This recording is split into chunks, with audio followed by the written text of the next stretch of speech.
जय गुरु जी, संगत जी, गुरु जी के श्री चरणों में कोटि कोटि प्रणाम। संगत जी, मेरा आज का शुक्राना सत्संग है कि गुरु जी ने मुझे एक एक इमोशन से बाहर आने की शक्ति दी है और इमोशनल अपहीवल से अ, क्या हुआ है कि मेरा बहुत मन था कि मैं गुरु जी का सत्संग अपने घर में करवाऊँ, लेकिन मुझे ये भी पता है कि गुरु जी महाराज का सत्संग सिर्फ उनकी आज्ञा से ही होता है। बट मतलब जिस ग्रुप में मैं जाती हूँ लगभग उसमें सभी ने अपने अपने घरों में कराया है, तो मुझे लगता है कि मेरा मन तो है ही है, बट ये एक बहाना बना करके मैं अपने हस्बैंड अंकल से कहने लगी कि मेरे को गुरु जी महाराज का सत्संग घर में कराना है। मुझे उनसे ज़्यादा उम्मीद तो नहीं थी कि वो कहाँ बोलेंगे, बट फिर भी मुझे लगा शायद उनमें कुछ परिवर्तन आया हो। परिवर्तन तो है, बट अभी उतना नहीं जितना शायद मैं सोच रही थी। बट द पॉइंट इज़ कि उन्होंने मना कर दिया। जो मेरा सत्संग है वो ये कि मेरे अंदर परिवर्तन बहुत आया है। जब उन्होंने मना किया तो मतलब मेरे को अच्छा नहीं लगा।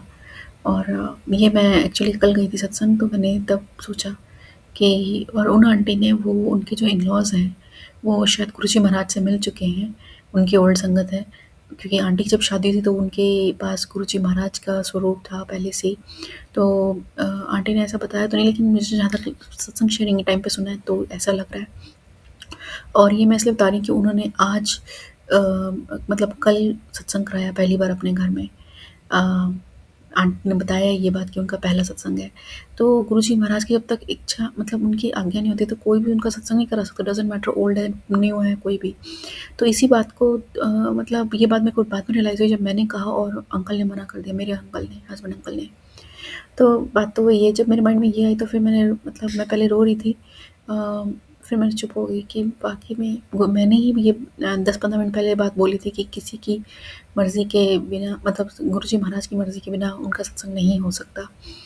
और अभी वही बात मेरे सामने आ गई है। तो गुरुजी महाराज ऐसे समझा देते हैं और उसके बाद और मेरे को कल या परसों एक सत्संग और सुनाया था कि अगर कोई नहीं मानता है तो उसको बुरा-भला मत बोलो। क्योंकि कोई अपशब्द भी बोलता है तो उसको मत बोलो, क्योंकि वो नहीं जानते, वो अनजान है। क्योंकि शिव के सारे हैं, मगर बहुत सारे लोग अभी अपने इवोल्यूशन साइकिल में बीच में हैं।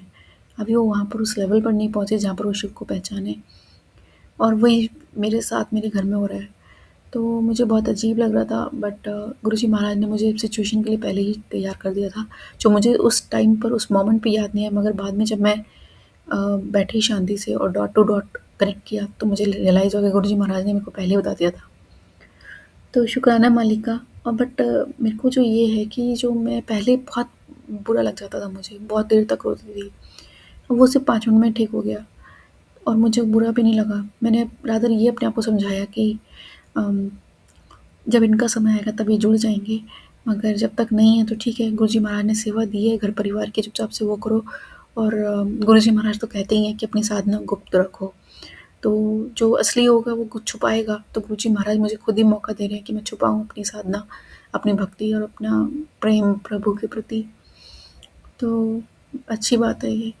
और ये भी है, जैसे मैं आकर के अपने हस्बैंड अंकल को पूछने से पहले थोड़ा इम्प्रेस होके काफ़ी सत्संग सुना रही थी, बट बाद में रियलाइज़ हुआ कि नहीं सुनाना चाहिए था, क्योंकि शिव महापुराण में भी लिखा है कि शिव का ज्ञान उन्हीं को होना चाहिए जो उसके योग्य हों।